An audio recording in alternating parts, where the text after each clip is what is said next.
नमस्कार, good morning. मैं विजयलक्ष्मी गुप्ता आप सभी भाई बहनों का अपने चैनल पर स्वागत करती हूं और उम्मीद करती हूं कि आप सभी स्वस्थ होंगे और मस्त होंगे। हिंदी व्याकरण की श्रृंखला के अंतर्गत आपके समक्ष प्रस्तुत हूं एक नए टॉपिक व्यंजन के साथ। उम्मीद है वीडियो आपको पसंद आवेगा। तो आइए शुरू करते हैं। व्यंजन हिंदी वर्णमाला में 33 व्यंजन होते हैं। व्यंजन वे होते हैं जो बिना स्वर की सहायता के बोले नहीं जा सकते हैं। व्यंजनों का वर्गीकरण दो आधारों पर किया जा सकता है, उच्चारण स्थान के आधार पर और प्रयत्न स्थान के आधार पर। उच्चारण के आधार पर व्यंजनों का वर्गीकरण आपके समक्ष प्रस्तुत है। कंठ कंठ से बोले जाने में जो व्यंजन होते हैं वो कुछ इस प्रकार हैं: क, ख, ग, घ, अंगा। तालव्य तालु की सहायता से बोले जाने वाले व्यंजन तालव्य व्यंजन कहलाते हैं। च, छ, ज, झ, इया। मूर्धन्य तालु के मूर्धा भाग से ट, ठ, ड, ढ, ड़ और मूर्धन्य श बोला जाता है। जिसका पेट फटा रहता है वो वाला सा मूर्धन्य श, इसके बारे में आप सभी को पता है। दंत दांतों से बोले जाने वाले जो व्यंजन होते हैं वो दंत व्यंजन कहलाते हैं। त, थ, द, धा।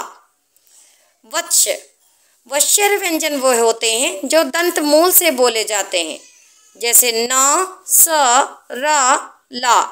ओष्ठ दोनों होठों की सहायता से बोले जाने वाले व्यंजन ओष्ठ व्यंजन कहलाते हैं।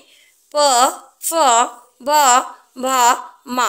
आप चाहें तो बोल करके इनकी स्थिति का पता लगा सकते हैं। अगर हम प्रैक्टिस कर लें बोल के तो हमें पता चल जाएगा कि कौन सा व्यंजन उच्चारण के किस स्थान पर से बोला जा रहा है। दंतोष्ठ निचले होंठ और ऊपर के दांतों से मिलाकर के बोले जाने वाला व्यंजन है व और फा।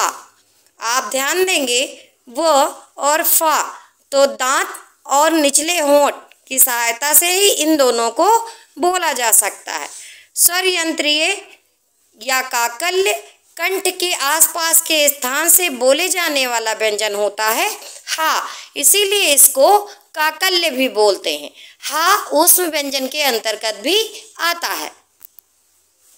आगे देख लेते हैं आभ्यंतर प्रयत्न के आधार पर। आभ्यंतर प्रयत्न से तात्पर्य मुंह के अंदर से जो प्रयत्न किया जाता है। प्रयत्न के आधार पर किया गया विभाजन भी दो ढंग का होता है या दो प्रकार का होता है: आभ्यंतर प्रयत्न, बाह्य प्रयत्न।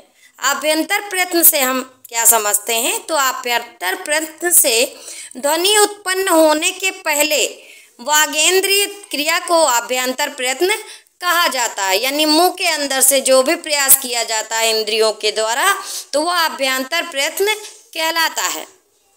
आभ्यंतर प्रयत्न के अंतर्गत हम वर्णों को वर्गों में बांट देते हैं: क, छ, ट, त, प वर्ग।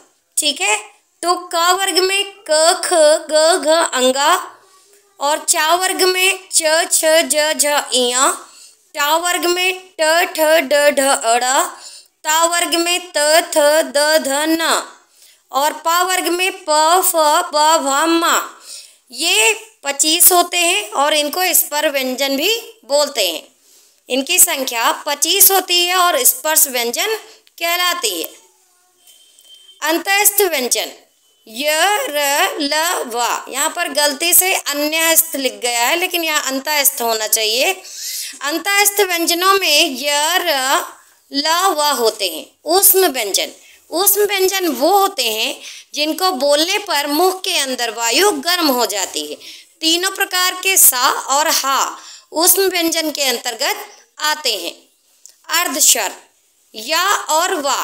अर्धस्वर इनको इसलिए बोला जाता है क्योंकि ये व्यंजन स्वरों की सहायता से बने होते हैं। पार्श्विक व्यंजन पार्श्विक व्यंजन हमारा ला होता है। ठीक है, लुंठित प्रकंपित लुंठित और प्रकंपित व्यंजन जब आपसे पूछा जाएगा तो आप रा बताएंगे। इसको लुंठित या प्रकंपित किस लिए बोलते हैं? क्योंकि इसका उच्चारण करते समय जबान बेलनाकार हो जाती है और मुंह के अंदर कंपन उत्पन्न होता है। अनुनासिक व्यंजन वे होते हैं वर्ग के पंचमा अक्षर। प्रत्येक वर्ग का जो पंचम वर्ण होता है वो अनुनासिक वर्ण होता है, जो मैं आपको बता भी रही हूँ, अंगा, इया, डा, ना और मा। आगे देख लेते हैं वीडियो में वाह्य प्रयत्न। वाह्य प्रयत्न वो होते हैं जो श्वास और नाद के आधार पर, ठीक है। तो इसमें भी होते हैं 4 प्रकार, घोष, अघोष, महाप्राण और अल्पप्राण। घोष वर्ण वो होते हैं, प्रत्येक वर्ग का प्रथम व द्वितीय वर्ण घोष वर्ण होता है। इसको हम सूत्र से समझ सकते हैं, इसका सूत्र है 12। अघोष वर्ण प्रत्येक वर्ग का तृतीय, चतुर्थ और पंचम वर्ण, यानी कि 345, 3, 4, 5 ये अघोष वर्ण होते हैं, ठीक है। महाप्राण यानी कि इसमें वायु अधिक लगती है बोलने में। प्रत्येक वर्ग का द्वितीय व चतुर्थ वर्ण यानी कि 24 महाप्राण वर्ण होता है। अल्प प्राण वर्ण प्रत्येक वर्ग का प्रथम, तृतीय व पंचम वर्ण यानी 135, इनको बोलने में वायु कम लगती है, ठीक है। आगे समझ लेते हैं। वर्णमाला से संबंधित कुछ महत्वपूर्ण तथ्य आपके सामने प्रस्तुत कर रही हूँ और इस उम्मीद के साथ प्रस्तुत कर रही हूँ कि आपकी विभिन्न प्रकार की प्रतियोगिता परीक्षाओं में ये काम आवेगी। तो वर्णमाला से संबंधित हम फैक्ट जो हैं वो जान लेते हैं। वर्णमाला में कुल वर्ण 52 वर्ण हैं, जो हमारी मानक वर्णमाला है उसमें 52 वर्ण हैं। कुल स्वर 11 हैं, कुल व्यंजन 33 हैं, मूल स्वर 3 हैं, आ, ई, उ। दीर्घ स्वर 7 हैं, आ, ई, उ, ए, ओ और औ। संधि विसर्ग स्वर ए, ओ, औ, इन चारों वर्णों को संधि विसर्ग स्वर भी कहा जाता है, जो कि दूसरों के मेल से बने होने के कारण इनको ऐसा बोला जाता है।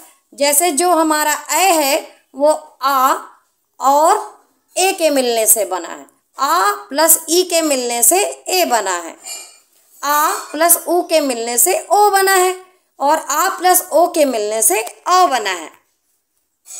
स्पर्श व्यंजन का से लेकर के माँ तक स्पर्श व्यंजन होते हैं, इनकी संख्या 25 होती है। अक्सर करके पूछा जाता है कि स्पर्श व्यंजनों की संख्या कितनी है, तो 25 होती है। यह आपसे पूछा जा सकता है कि वर्णमाला में कहाँ से कहाँ तक स्पर्श व्यंजन होते हैं, तो आप बता सकते हैं कि का से माँ तक जो 25 व्यंजन है वो स्पर्श व्यंजन है।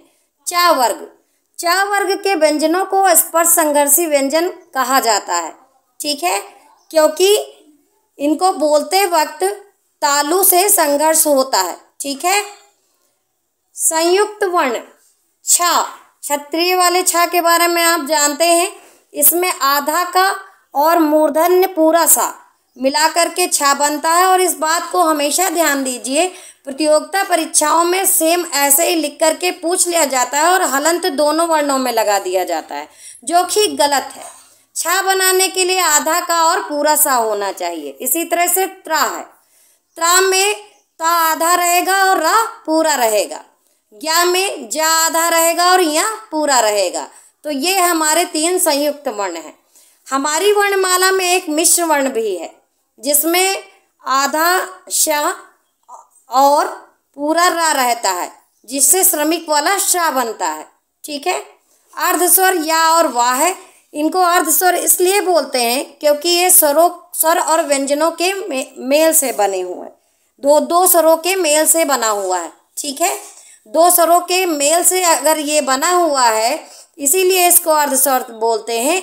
ई प्लस आ यानी कि या, उ प्लस आ बराबर वा। अगला जो हमारा महत्वपूर्ण तथ्य है वो है प्रकंपित और लुंठित। आपसे प्रश्न पूछा जाएगा कि प्रकंपित और लुंठित वर्ण कौन सा है, तो वो आपका रा है। रा को बोलने में मुंह के अंदर कंपन उत्पन्न होता है और जबान जो आपकी होती है वो बेलनाकार हो जाती है। पार्श्विक वर्ण आपका ला है, क्योंकि ये जीभ के पिछले हिस्से से बोला जाता है। उत्क्षिप्त, द्विगुण, ताड़नजात ये वर्ण हैं सड़क वाला ड़ा और पढ़ाई वाला ढा, ठीक है, इसको याद रखिएगा। और एक नोट करने वाला तथ्य ये है कि डा और ढा के नीचे जो बिंदु लगा होता है उसको बोलते क्या है, तो इन वर्णों के नीचे जो लगा हुआ बिंदु है वो नुक्ता कहलाता है। उम्मीद है कि आपको बातें समझ में आई होंगी। वीडियो को अगर 1 से 2 बार आप लोग देख लेंगे तो ये चीज़ें आपके दिमाग में बैठ जाएंगी और आपकी जो भी परीक्षाएं हैं उनमें हिंदी से संबंधित जो व्याकरण में व्यंजन वाला टॉपिक से जो भी प्रश्न उठाए जाते हैं उसमें आपको सहायता मिलेगी। और वीडियो अगर पसंद आया है तो लाइक कर लीजिए, चैनल को सब्सक्राइब कर लीजिए। जल्द ही मिलेंगे अगले नए टॉपिक के साथ। वीडियो पर समय देने के लिए धन्यवाद।